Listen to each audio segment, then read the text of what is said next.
ओम विद्योदाम समप्रभां मृगपतिं स्कंधस्थितां भीषणां कन्याभिकरवालकेटविलसत् दस्ताविरासेवितां हस्तै चक्रगदाशिखेटविशिखां चापं गुणं तर्जनीं बिभ्राणां मनलात्मिकां शशिधरां दुर्गां त्रिनेत्रां भजे। नमस्कार, स्वागत है आपका आचार्यवाणी में। नवरात्र भारतीय संस्कृति में एक महासुंदर पर्व है। जीवन में कष्टों को दूर करने का पर्व है। माँ भगवती दुर्गा की आराधना करने का पर्व है। इस संसार में जो कुछ यावन मात्र ब्रह्मांड के अंदर है वो भगवान की इच्छा से ही है और उनकी इच्छा से ही जीवन में कष्टों को दूर करने का मार्ग प्रशस्त हो सकता है, जीवन में सुख का पदार्पण हो सकता है। और भारतीय संस्कृति में ऋषियों ने अद्भुत खोज कर कर इन मुहूर्तों का सृजन किया और इन मुहूर्तों का वर्णन किया। नवरात्र, होलिका महारात्र, दीपावली महारात्रि, शिव महारात्रि, श्रावण के पर्व, ये सारे के सारे पर्व उसी श्रृंखला में हैं। आज हम नवरात्र के शुभ अवसर पर आपके समक्ष नव दिनों में कैसे भगवती को प्रसन्न करने के लिए कौन से उपाय करें, उस सब संबंध में आपके समक्ष कुछ बातें रखने वाले हैं। नवरात्र भारतीय संस्कृति में बड़े चमत्कारिक हैं। सनातन पद्धति के अंदर इतने सुंदर दिवस हैं कि जिसमें अद्भुत प्रकार से अपनी सिद्धियों को जगाने के लिए ये सिद्धदात्रियां मानी गई हैं। नवरात्र है, नव दिन नहीं है। इस बात को समझें, नवरात्र शब्द है भारतीय संस्कृति में रात्र, नव रात्र, रात्रि। और समझ लीजिए जो रात्रि में भगवती की आराधना करते हैं वो जीवन में कल्याण का मार्ग प्रशस्त करते हैं। सबसे पहला दिवस है, देखिए भारतीय संस्कृति में मंत्र आया है दुर्गा सप्तशती के अंदर, प्रथमम शैलपुत्री च, द्वितीयम ब्रह्मचारिणी, तृतीयम चंद्रघंटेति, कुसुमांडेति, चतुर्थकम पंचम स्कंदमातेति, षष्ठम कात्यायनीति, सप्तमम कालरात्रि च, महागौरीति च, अष्टमम नवम सिद्धिदात्री च।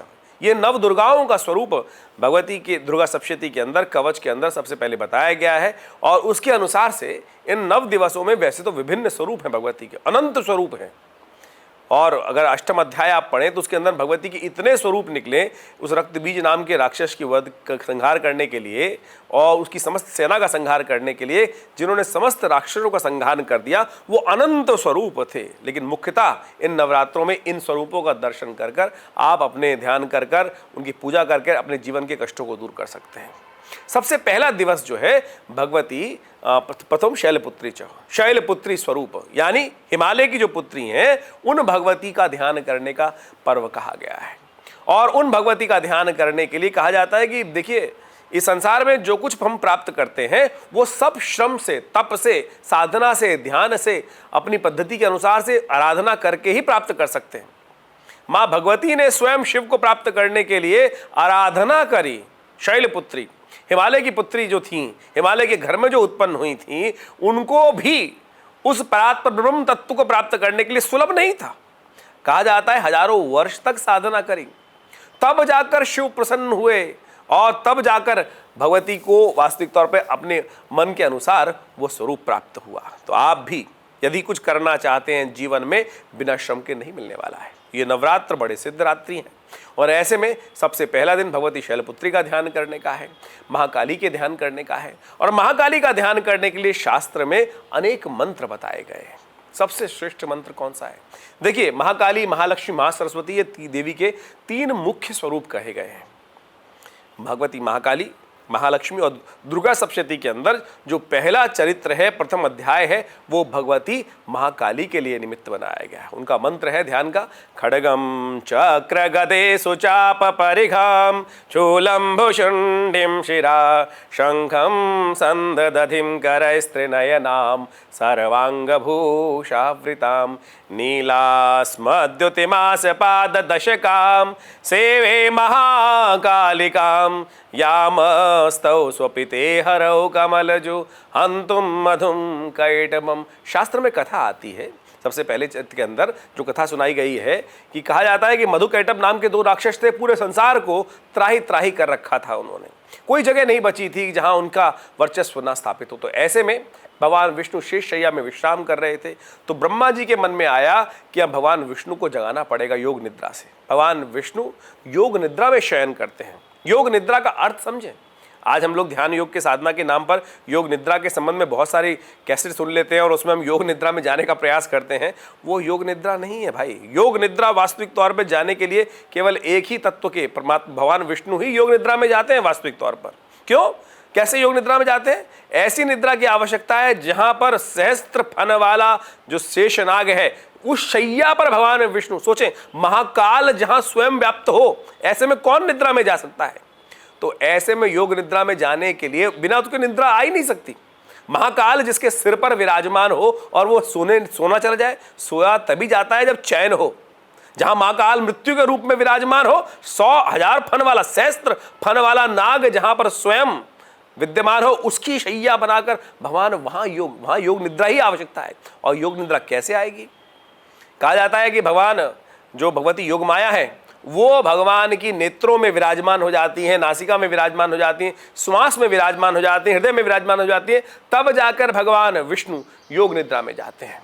तब भगवान ब्रह्मा वहां प्रार्थना करते हैं योग निद्रा से कि हे मां भगवती, आप भगवान विष्णु को जो आपने योग निद्रा में लेके गई हैं उनसे बाहर लाने के लिए स्तुति करते हैं। भगवान ब्रह्मा जो भगवान विष्णु के कमल पद्म विराजमान थे, नाभि के अंदर, पद्म के अंदर विराजमान थे, पुष्प के अंदर, तो वो कहते हैं ओम विश्वेश्वरीम जगद्धात्रीम स्थिति संहार कारणीम निद्राम भगवतीम विष्णुतलाम तेजसा प्रभो ब्रह्मोवाच तुम स्वाहा तुम सुधा तुम्हिर्विकात्मिका सुधा तुम्हें नित्य आत्मिका सदा अर्धमात्रा सदा नित्या ये अनुच्चार्य विशेषता। ये रात्रि सूक्त के रूप में प्रथम चरित्र, वैसा अलग से प्रार्थना भी है लेकिन प्रथम चरित्र के अंदर भी ये प्रार्थना ब्रह्मा जी के द्वारा की गई है।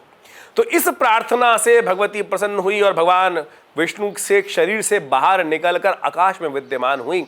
वो भगवती योग माया जो है वो भगवती साक्षात महाकाली स्वरूप है। उनका ध्यान करने से कहा जाता है कि समस्त प्रकार के जिन्होंने देवताओं के मनोरथ सिद्ध कर दी, भगवान ब्रह्मा का मनोरथ सिद्ध कर दिया, ऐसी मां भगवती का ध्यान करने की जो रात्रियां हैं वो नवरात्रियां हैं। ऐसे में उनसे जो अपनी जो आपकी मनोकामना है वो सिद्धि करने के लिए अब कैसे मनोकामना से कैसे पूजा की जाए उनकी। नवरात्र साक्षात तौर पर सिद्ध रात्रियां हैं और उन नवरात्रियों के अवसर पर भगवान की पूजा करने के लिए आपको खास तौर पर उनके विभिन्न मंत्रों का स्तवन करने की आवश्यकता होती है। विभिन्न मंत्रों का स्तवन किस प्रकार से किया जाए? सबसे श्रेष्ठ मंत्र जो है उनका ओम आईं ह्रीं क्लीं चामुंडायै विच्चे नमः। इस मंत्र को निवारण मंत्र कहा जाता है, नवाक्षर मंत्र है। इसमें आईं जो शब्द है वो महाकाली का है, ह्रीं शब्द जो है महालक्ष्मी का है और क्लीं शब्द जो है वो महासरस्वती जी का मंत्र है। और तीनों को विविक्त रूप से संयुक्त रूप से जब उपयोग किया जाता है ओम आईं ह्रीं क्लीं चामुंडायै विच्चे नमः, जब हवन करना हो तो स्वाहा लगा दिया जाता है नमक के अंदर। तो इस रूप से इस मंत्र का जप कर कर आप कहा जाता है कि जो इस मंत्र के द्वारा इन नवरात्रों में पूरा एक पुरुषचरण कर लेता है, जितने अक्षर का मंत्र उतने लाख बार जप कर लेते हैं, तो आपकी मनोकामना सिद्धि का रहस्य अद्भुत रूप से बन जाता है। भगवती का पूजन करने के लिए पहले षोडशोपचार पूजन करें विशेष तौर पर, और उनका पूजन करने के उपरांत उनका खास तौर पर हवन कर सकते हैं दुर्गा सप्तशती के द्वारा, और साथ साथ इस मंत्र के द्वारा विशेष तौर पर जप करें।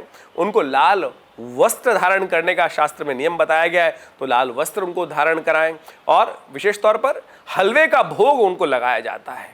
तो इन सब सामग्रियों को उपयोग करते हुए आप आनंद स्वरूप भगवती का ध्यान करते हुए उनके इस दिव्य स्वरूप का ध्यान करें भगवती वैष्णवी स्वरूप में, देखिएगा आपकी मनोकामना सिद्धि के योग बन जाएंगे।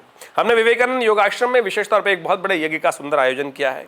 ये भगवती का शिव विग्रह जो है मुल्तान से आज से करीब 500 साल पहले वहाँ इनका बहुत बड़ा मंदिर बनाया गया, और आज़ादी के टाइम पर जिस प्रकार से भारत का पार्टीशन हुआ उस समय ये मूर्ति भगवती की यहाँ विवेकानंद योगाश्रम दिल्ली में पधारी और इनकी कृपा अद्भुत है।